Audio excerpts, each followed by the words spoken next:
That happened at Texas Tech when the walk-on true freshman started in the season opener.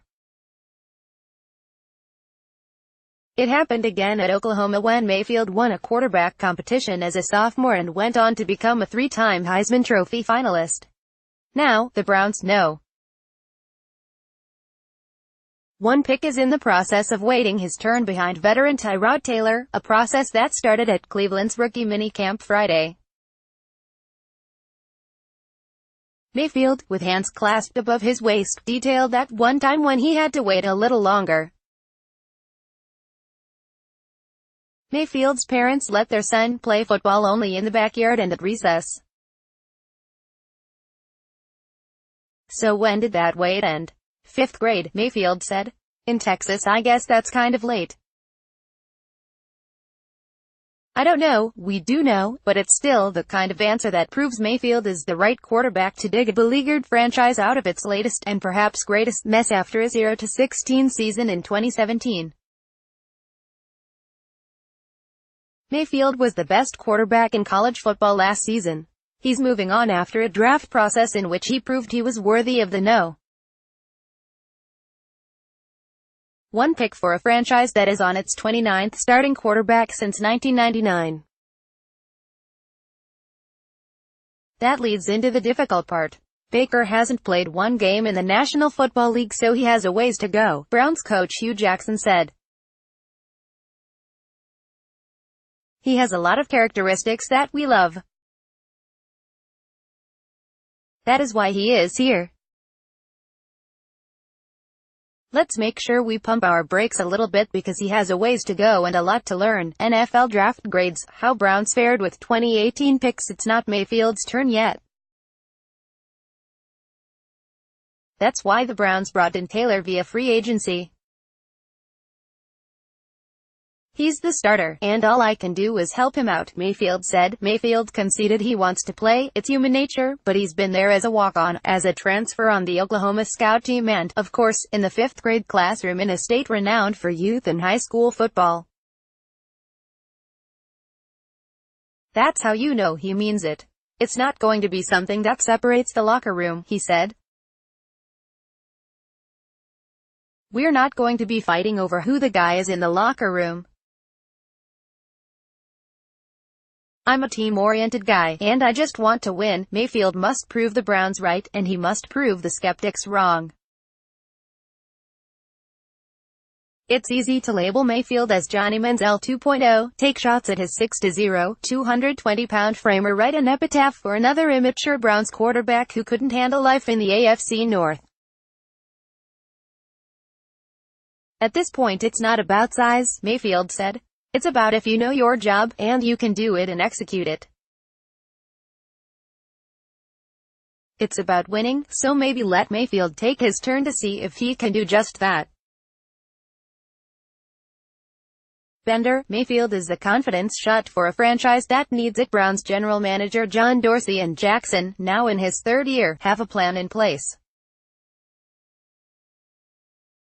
Start the veteran until it's time to play the franchise quarterback.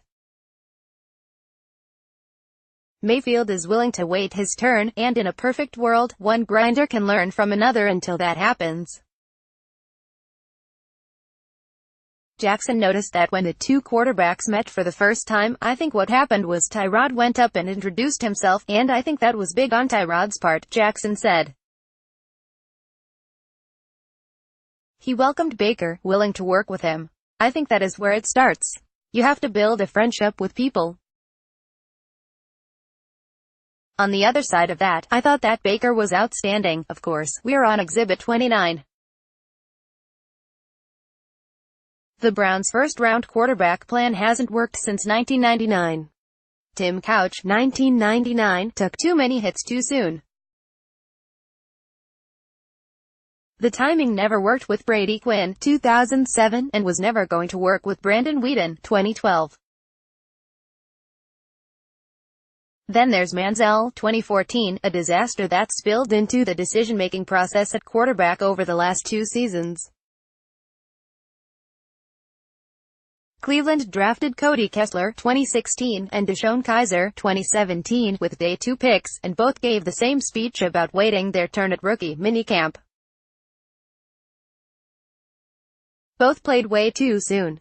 They combined for an 0-23 record as starters with 17 TDs and 25 interceptions.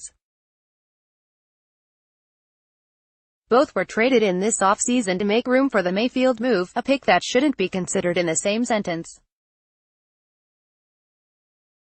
Jackson tried to sell Kessler and Kaiser, but nobody saw that as a plan for the future. Mayfield is the future, and he's taking responsibility head-on. Label it whatever you want. Confidence, cockiness, swag. Mayfield continues to talk about walking that line that made him either notable or notorious at Oklahoma, and it's real talk. Yet it's what we didn't see in the draft process where Mayfield feels he made the most impact. That's what I was waiting for in the draft process was the meetings, Mayfield said. Getting on the board, talking about our plays, talking about our offense and kind of showing what type of guy the first am.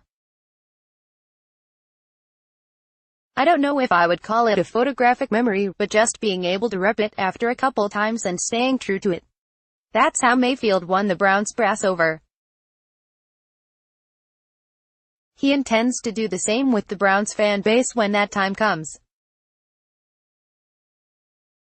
The key for Dorsey, Jackson and Mayfield will be managing the enthusiasm for Mayfield while executing the plan.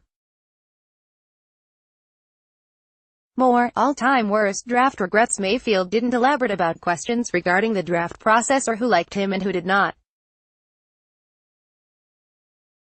I'm going to work here for the Browns, he said. I'm a Cleveland Brown, and I'm proud and happy about that. When is the last time somebody said that out loud and meant it? With Mayfield, he at least believes what he says. That's the confidence shot Mayfield gives the Browns. Even if it might not happen, he makes you believe it will. For a fan base that has waited since 1964 for its turn as NFL champion and has suffered through countless embarrassments since 1999, what's a few more games? This is Cleveland, after all. The one thing I keep hearing about is the loyalty of the fans, and I think the one thing they deserve is a team that's winning, one they can rally behind, Mayfield said. Wait just a little bit longer, Cleveland. When Mayfield gets his turn, that time might finally come.